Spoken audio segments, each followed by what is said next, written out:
Hello friend, কেমন আছো সবাই? আশা করি ভালো আছো। আমরাও ভালো আছি।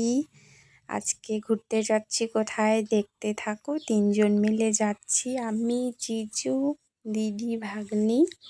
দেখো ভিউটা কত সুন্দর। উপরে মেঘলা আকাশ, সবুজে ঘেরা মাঠ। আমার তো টাউনের থেকে আমার গ্রামেই ভালো লাগে। এত সুন্দর ভিউ। টাউনে কি দেখা যায়? টাউনে শুধু বিল্ডিং আর বিল্ডিং। ফুল ভিডিওটা দেখতে থাকো আর পাশে থাকো।